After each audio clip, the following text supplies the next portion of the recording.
नमस्कार। मीटिंग में शामिल होने के लिए आप सभी का धन्यवाद।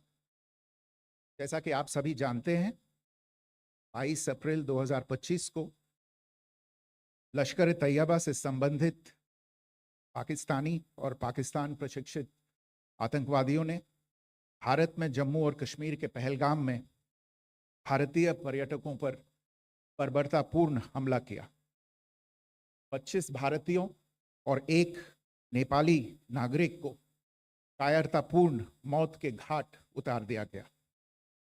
मुंबई के 26 नवंबर 2008 के हमलों के बाद यह भारत में हुई किसी आतंकवादी हमले में मारे गए आम नागरिकों की संख्या की दृष्टि से सबसे गंभीर घटना है। पहलगाम का हमला अत्यधिक बर्बरतापूर्ण था, जिसमें वहां मौजूद लोगों को करीब से और उनके परिवारों के सामने सिर पर गोली मारी गई। हत्या के इस तरीके से परिवार के सदस्यों को जानबूझकर आघात पहुंचाया गया। साथ ही उन्हें यह नसीहत भी दी गई कि वे वापस जाकर इस संदेश को पहुंचा दें। यह हमला स्पष्ट रूप से जम्मू और कश्मीर में बहाल हो रही सामान्य स्थिति को बाधित करने के उद्देश्य से किया गया था। चूंकि पर्यटन फिर से अर्थव्यवस्था का मुख्य आधार बन रहा था, इस हमले का मुख्य उद्देश्य इसे प्रतिकूल रूप से प्रभावित करना था। पिछले वर्ष आप सभी जानते हैं, 2.25 करोड़ से अधिक पर्यटक कश्मीर आए थे। इस हमले का मुख्य उद्देश्य इसलिए संभवतः यह था कि इस संघ राज्य क्षेत्र में विकास और प्रगति को नुकसान पहुंचाकर इसे पिछड़ा बनाए रखा जाए और पाकिस्तान से लगातार होने वाले सीमा पार आतंकवाद के लिए उपजाऊ जमीन बनाने में सहायता की जाए। हमले का यह तरीका जम्मू और कश्मीर और शेष राष्ट्र दोनों में सांप्रदायिक दंगे भड़काने के उद्देश्य से भी प्रेरित था। इसका श्रेय सरकार और भारत के सभी नागरिकों को दिया जाना चाहिए कि इन प्रयासों को विफल कर दिया गया। एक समूह ने खुद को रेजिस्टेंस फ्रंट TRF कहते हुए इस हमले की जिम्मेदारी ली है। यह समूह संयुक्त राष्ट्र द्वारा प्रतिबंधित पाकिस्तानी आतंकवादी समूह लश्कर ए तैयबा से जुड़ा हुआ है। ये उल्लेखनीय है कि भारत ने मई और नवंबर 2024 में संयुक्त राष्ट्र की 1267 कमेटी की सैंक्शंस मॉनिटरिंग टीम को अर्धवार्षिक रिपोर्ट प्रस्तुत की थी, जिसमें TRF के बारे में साफ इनपुट दिए गए थे। इससे पाकिस्तान स्थित आतंकवादी समूहों के लिए कवर के रूप में TRF की भूमिका सामने आई थी। इससे पहले भी दिसंबर 2023 में भारत ने इस टीम को लश्कर-ए-तैयबा और जैश-ए-मोहम्मद के बारे में सूचित किया था, जो टीआरएफ जैसे छोटे आतंकवादी समूहों के माध्यम से अपनी गतिविधियों को संचालित कर रहे हैं। इस संबंध में 25 अप्रैल को यूएन सिक्योरिटी काउंसिल प्रेस वक्तव्य में टीआरएफ के संदर्भ को हटाने के लिए पाकिस्तान के दबाव पर भी ध्यान दिया जाना चाहिए। पहलगाम आतंकवादी हमले की जांच से पाकिस्तान के साथ आतंकवादियों के संपर्क उजागर हुए हैं। रेजिस्टेंस फ्रंट द्वारा किए गए दावे और लश्कर-ए-तैयबा से ज्ञात सोशल मीडिया हैंडल द्वारा इसको रीपोस्ट किया जाना इसकी पुष्टि करता है। चश्मदीद गवाहों और विभिन्न जांच एजेंसियों को उपलब्ध अन्य सूचनाओं के आधार पर हमलावरों की पहचान भी हुई है। हमारी इंटेलिजेंस ने इस टीम के योजनाकारों और उनके समर्थकों की जानकारी जुटाई है। इस हमले की रूपरेखा भारत में सीमा पार आतंकवाद को अंजाम देने के पाकिस्तान के लंबे ट्रैक रिकॉर्ड से भी जुड़ी हुई है, जिसके लिखित और स्पष्ट दस्तावेज उपलब्ध हैं। पाकिस्तान दुनिया भर में आतंकवादियों के लिए एक शरण स्थल के रूप में पहचान बना चुका है। यहाँ अंतर्राष्ट्रीय स्तर पर प्रतिबंधित आतंकवादी सजा पाने से बचे रहते हैं। इसके अलावा पाकिस्तान ने इस मुद्दे पर विश्व और फाइनेंशियल एक्शन टास्क फोर्स जैसे अंतर्राष्ट्रीय मंचों को जानबूझकर गुमराह करने के लिए भी जाना जाता है। साजिद मीर का मामला, जिसमें इस आतंकवादी को पाकिस्तान ने मृत घोषित कर दिया था और फिर अंतर्राष्ट्रीय दबाव के परिणाम स्वरूप वो जीवित पाया गया, इसका सबसे स्पष्ट उदाहरण है।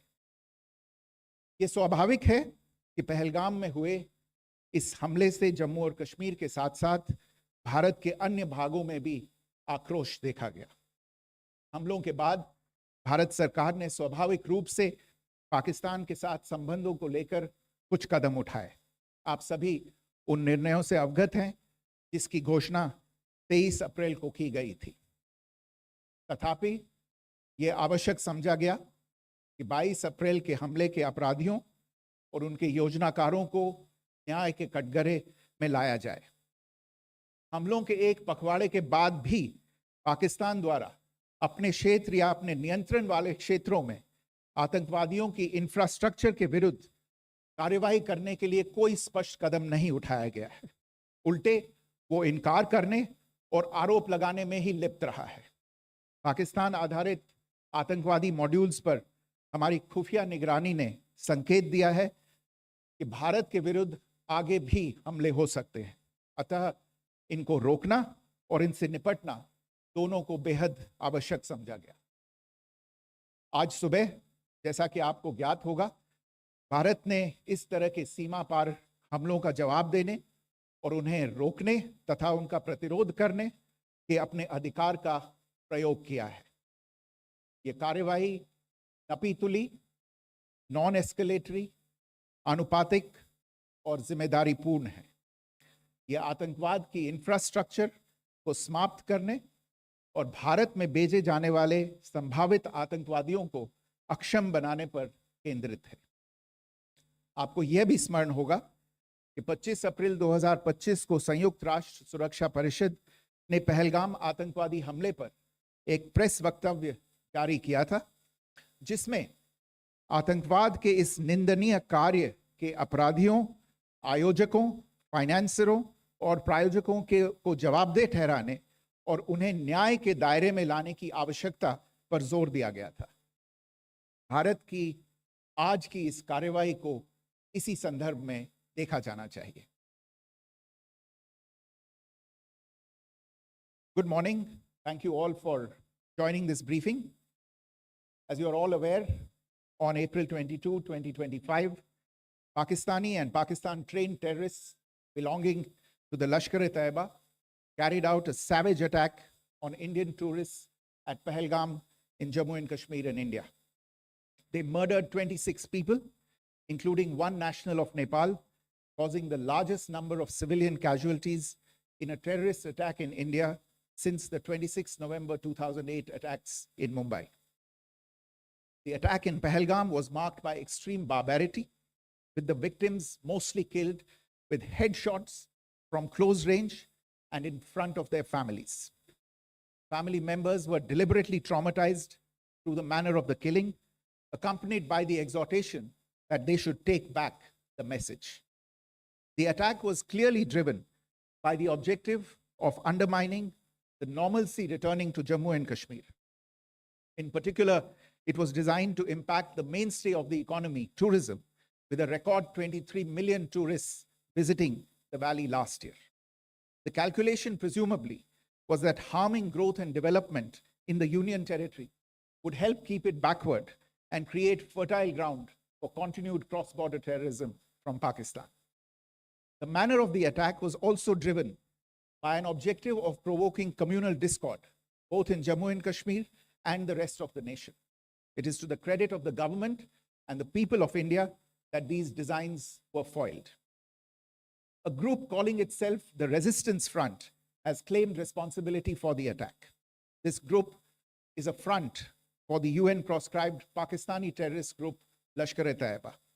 It is notable that India had given inputs about the TRF in the half-yearly report to the monitoring team of the UN's 1267 Sanctions Committee in May and November 2024, bringing out its role as a cover for Pakistan-based terrorist groups. Earlier too, in December 2023, India had informed the monitoring team about Lashkar and Jaish-e-Mohammed operating through small terror groups such as the TRF. Pakistan's pressure to remove references to TRF in the April 25 UN Security Council press statement is notable in this regard. Investigations into the Pahalgam terror attack have brought out the communication notes of terrorists in and to Pakistan.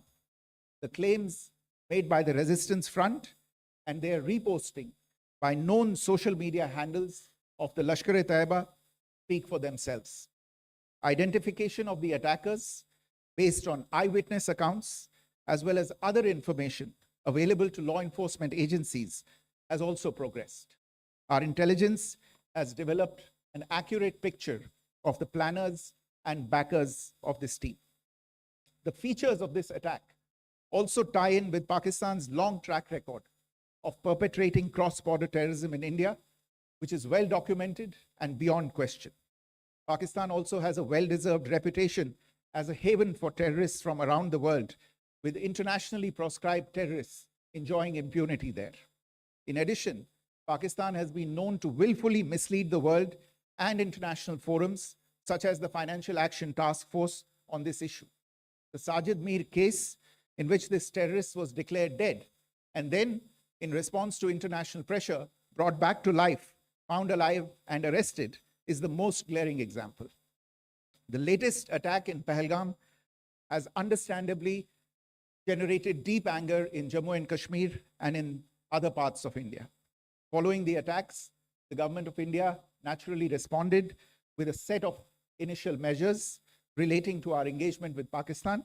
You're all aware of the decisions that were announced on the 23rd of April. However, it was deemed essential that the perpetrators and planners of the 22nd April attack be brought to justice. Despite a fortnight having passed since the attacks, there has been no demonstrable step from Pakistan to take action against the terrorist infrastructure on its territory or on territory under its control. Instead, all it has indulged in are denials and allegations. Our intelligence monitoring of Pakistan-based terrorist modules indicated that further attacks against India were impending. There was thus a compulsion both to deter and to preempt. Earlier this morning, as you would be aware, India exercised its right to respond and preempt, as well as deter more such cross-border attacks. These actions were measured, non-escalatory, proportionate, and responsible. They focused on dismantling the terrorist infrastructure and disabling terrorists likely to be sent across to India. You would also recall that the Security Council on 25th April 2025 had issued a press statement on the Pahalgam terror attack, underlining and I quote, the need to hold perpetrators, organizers, financiers, and sponsors of this reprehensible act of terrorism accountable and bring them to justice, unquote. India's latest actions should be seen in this context. Joining me for this briefing on our actions earlier this morning are Colonel Sophia Qureshi and Wing Commander Vyomika Singh. I will request them to share some details regarding Operation Sindoor with all of you.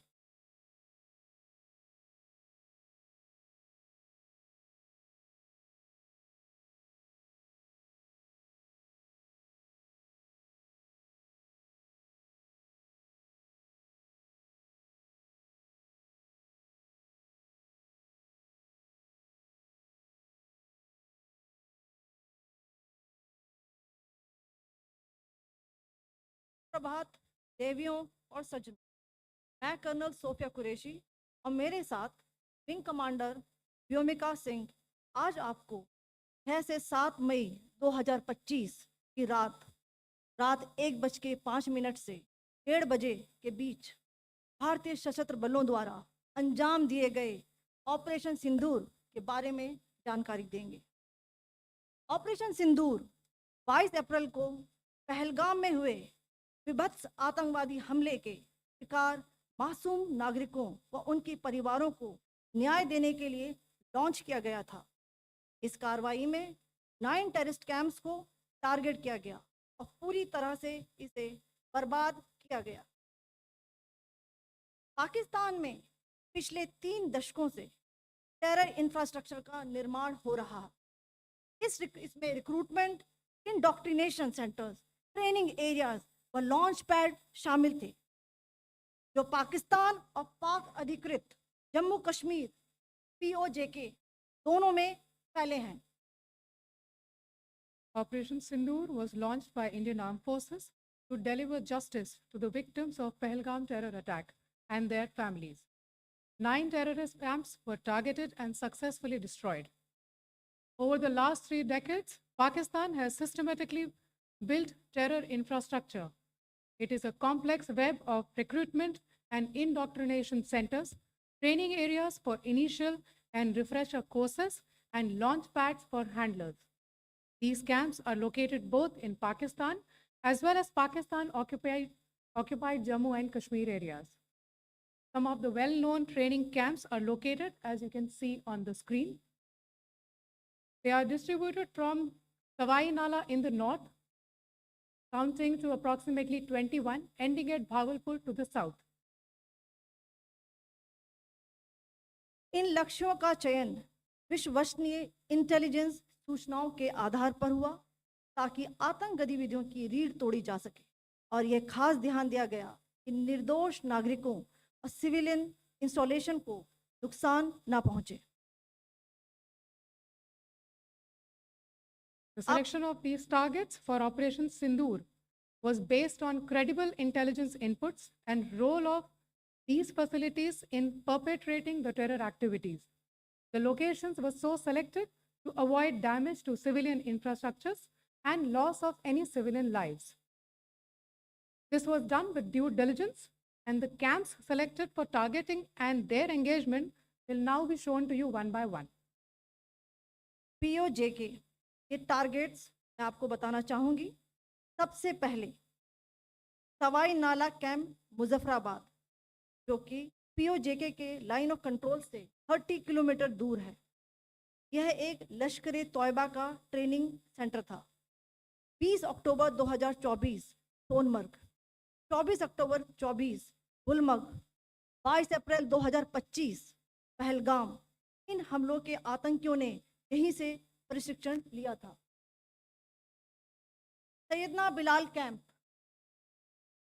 Zafarabad, यह एक जैश-ए मोहम्मद का staging area है। यह हथियार, विस्फोटक और जंगल survival training का केंद्र भी था। गुलपुर कैंप कोटली, यह LOC से 30 किलोमीटर दूर था। लश्कर-ए-तौयबा का बेस था, जो रजौरी पुंछ में सक्रिय था। 20 अप्रैल 2023 को पुंछ में और 9 जून 24 को तीर्थ यात्रियों के बस हमले में यहीं से आतंकी को ट्रेन किया गया था।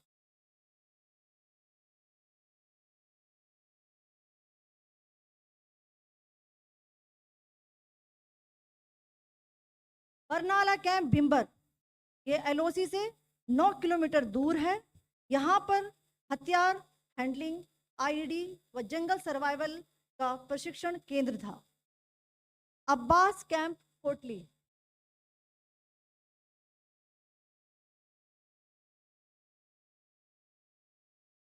यह एलओसी से 13 किलोमीटर दूर है। लश्कर तौयबा का फिदाइन यहाँ तैयार होता था। इसकी कैपेसिटी 15 टेररिस्ट को ट्रेन करने की थी।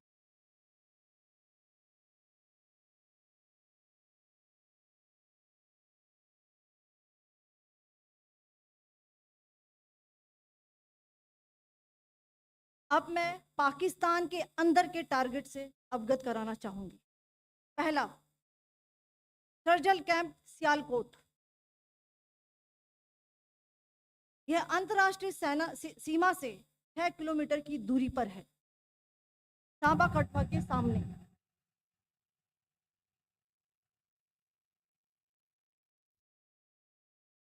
मार्च 2025 में जम्मू एंड कश्मीर पुलिस के 4 जवानों को जो हत्या की गई थी, उन आतंकवादियों को इसी जगह पर ट्रेन किया गया था। दूसरा, महमूना जाया कैंप सियालकोट,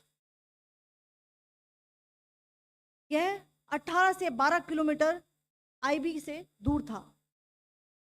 हिजबुल मुजाहिदीन का बहुत बड़ा कैंप था। ये कठुआ जम्मू क्षेत्र में आतंक फैलाने का नियंत्रण केंद्र था। पठानकोट एयरफोर्स बेस पर किया गया हमला भी इसी कैंप से प्लान और डायरेक्ट किया गया था। मरकज ताइबा मुरीद के, यह आईबी से 18 से 25 किलोमीटर दूरी पर है। 2008 के मुंबई हमले के आतंकी भी यहीं से प्रशिक्षित हुए थे। अजमल कसब और डेविड हेडली भी यहाँ ट्रेन हुए थे।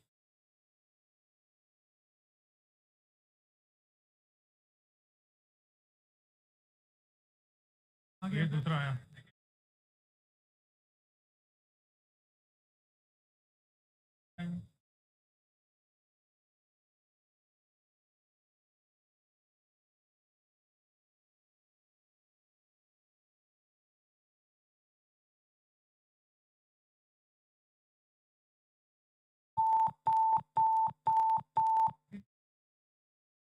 एंक्लोजर सेम ही है।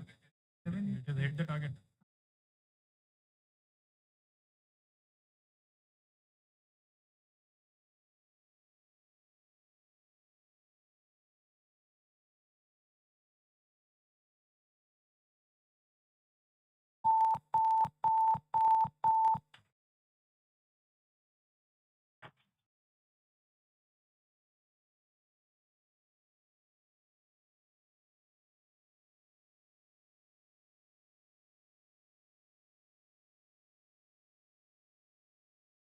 मरकज सुभान अल्लाह भावलपुर, ये इंटरनेशनल बाउंड्री से 100 किलोमीटर दूर है। जैश ए मोहम्मद का मुख्यालय था। यहाँ पर रिक्रूटमेंट, ट्रेनिंग व इंडोक्ट्रिनेशन का केंद्र भी था। शीर्ष आतंकी अक्सर यहाँ आते थे।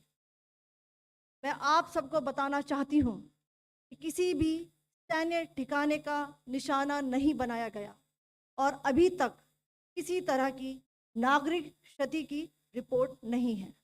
धन्यवाद। जय Hind. The strike on the terror camps were undertaken through precision capability, as shown to you. A niche technology weapons with careful selection of warheads was ensured so that there will be no collateral damage. The point of impact in each of the target was a specific building or a group of buildings.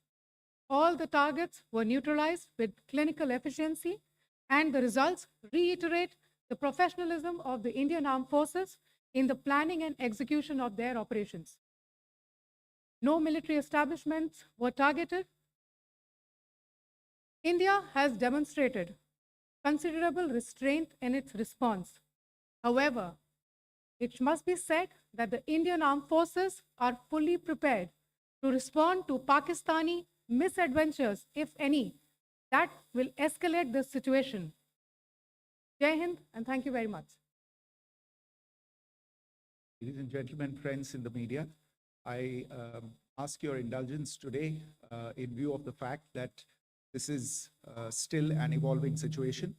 We will therefore not be able to take questions and answers today, but we will come back for more updates and more briefings shortly. Thank you all very much for joining us this morning.